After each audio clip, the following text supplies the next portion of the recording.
My name is Clifton Vann. I am the CEO of Hyde Park Partners, and I work in Charlotte, North Carolina. Well, Hyde Park is actually a holding company for 3 operating companies. One of them is Livingston and Haven, one of them is AEG, and one of them is MROstop.com. They're all involved in technology. Livingston and Haven focuses on hydraulics, pneumatics, automation, motion control as we call it, mainly for industry. AEG is focused on renewable energy, not only in this country but also on the continent of Africa, because there's a great need there obviously. And MROstop is an e-commerce business that sells industrial products, but instead of in a region like where we are for Livingston and Haven, we sell them globally, worldwide, over the web. Well, we do a lot of cool things, and that's one of the things that's great about our job. You know, people say, what do you do for a living? And it's like, well, what do you need? Because we get to work with so many customers in industries that most people don't even realize exist. So we have about 19,000 customers, 120 industries, from processing chickens to building Los Angeles attack class submarines and everything in between. Well, I grew up here, so it's a family business that I work in, and my dad looked at my hands when I was 12 and said, those look like those will fit around a broom handle. You're coming with me. So I started working here when I was very young. I went to a private school, Charlotte Country Day, growing up, and graduated there in high school. Went to NC State, studied mechanical engineering, but also got a degree in business, realizing that at some point it might be best that I know how to run the business as well as sell the business, if you will. So that's been my journey. I've been a part of this company all my life, basically. Probably, I think it was 2014, we got involved with Bosch, and we're a Bosch distributor for Rexroth. That's an industrial hydraulic product line that they have. Bosch had bought Rexroth earlier, a few years before. They wanted to get into a DC microgrid environment. They wanted to look at solar and renewable energy, and so we became a partner for them in putting in the first DC microgrid of scale, we think, on the planet. And so on this building here, we're operating in a 380 volt DC environment, not an AC environment. And one of the big advantages of that is that we can run off grid. We're not selling the energy we produce back to the power company. We're consuming it when we make it here. So that means if the power goes out, we still have power to run our business. And that's really important when you look at manufacturing. Downtime is very expensive, whatever causes it. And if it's a power outage, it doesn't matter. So looking at resiliency for our customers is one of the key goals of our renewable energy effort. You may know, if you go back far enough, there was kind of an argument between Westinghouse and Tesla, where you're going to do AC or DC. When we started stringing lines out to your house, power lines. And DC has an inherent problem in that you lose voltage over distance, and so it's hard to transmit DC long distances. And so when we had a centralized power plant distributing energy out to everybody, distributing DC would have been very difficult. There literally wasn't enough copper on the planet to string copper lines this big out to your house. But now, as we decentralize that distributed power, and it's now right on my roof, the idea of distributing DC is not such an issue. We decentralized it. So we get rid of some of the distribution problems.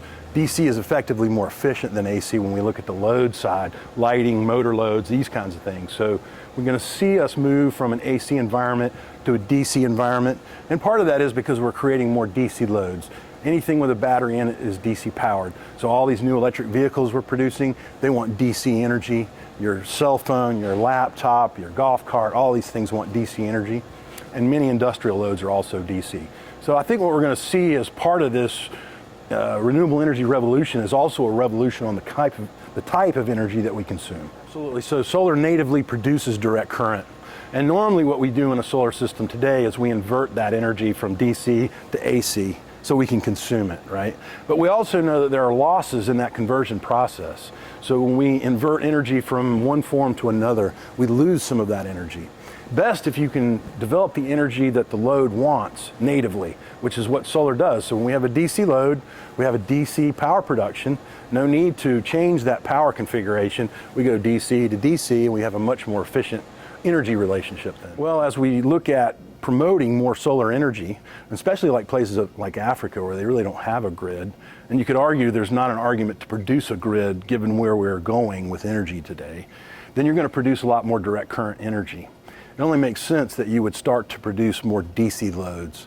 And as you see behind me now, there are companies like LG that are starting to produce DC appliances. These are 380 volt DC appliances. They are made for DC loads. So the washer, the dryer, the refrigerator, and so forth, they're now producing these things for consumption. So I think what you're going to see is the load and the power production are driving to meet each other in the middle, right? To whereas we produce more DC energy using solar, we will produce more DC loads to match that requirement. I mean, it's definitely transformative in terms of the planet, but the other thing is that it's not all been figured out. And that's the other exciting thing for young people. If I look at our traditional business at Livingston and Haven, it's a 76-year-old business.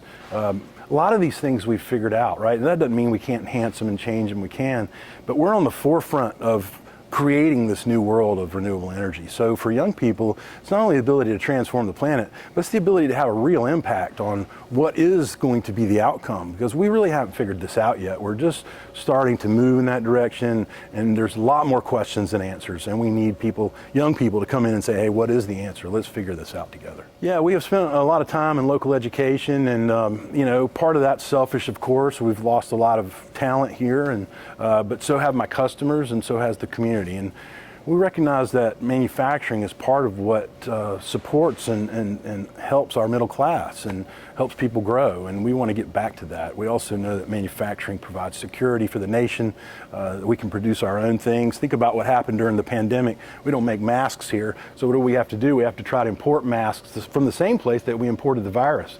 Well, that's going to be a problem, right? So we need self-sustainability here in the U.S., and manufacturing is part of that. The problem we have is that we need talent. We need good young people with great minds to come in and help us move the business forward. And that's really what we're involved in, is trying to get young people excited about what we do and show them the opportunities that they have that maybe their teacher or guidance counselor didn't know about, that we could bring in and say, hey, these are opportunities for you too, to impact yourself and impact others and impact the life and the community that you live in. Yeah, well, we had our own experience with that, which was pretty interesting when I started this process of bringing like interns in for the summer. The first summer I did it, many of my people said, I really have a lot to do and I don't have time to babysit somebody, you know. After the first summer, they were begging me for interns. I want one now. How come I didn't get one? So I think what we learned is that these young people have a lot of skills. They're probably not like I was when I was their age. They've learned things, and they're computer experts, and they have experience with Photoshop and marketing and all kinds of skills that I didn't have at that age. They're also very energetic, and they bring a lot of energy to the company. So it was really a shot in the arm for us to bring some young people in. It got our existing people more excited and more energized. It brought new ideas to the table and new energy to the table. So I would say this, and I hear this from my manufacturing customers as well, that they don't really know anything, these young people, and I always argue that you are incorrect about that. They know a lot. My 15-year-old is the IT expert at our home. That's who you go to if you have any questions. So this summer we did have 2 interns, partially paid for by Steps for Growth, and so that was great. We offered them $10 an hour, and then they got $10 an hour, so they made good money while they're here. And they help us with things that we don't have time to do, that we have an interest in, but maybe just don't have capacity or resources. So they might help us take a solar street light and help us re-engineer that. We want to produce our own. What are the specs for that? How would we do that? Where would we source those materials if we wanted to build our own? So we really have learned that these kids can do real work, and we look for those opportunities where we can move our business forward during the summer when they can come in and help us with that next opportunity to move forward. And they can do a lot of that work for us, and they do great work. It's really amazing. There has to be an investment in young people, and we have invested 20 years now at Olympic High School. So when I say how excellent these kids are, it's not accidental. We and 700 other manufacturers have invested a tremendous amount of time at the school to ensure that guidance counselors, teachers, students, parents, everybody know what the end goal is, you know, and what the opportunities for these kids are. So I would say, you know, I would plead that industry needs to get involved in the education process. It's not something where you just knock on the door and say, give me some people. You really need to invest some time and energy and resources to make sure that you're part of the solution of getting qualified people to your doorstep.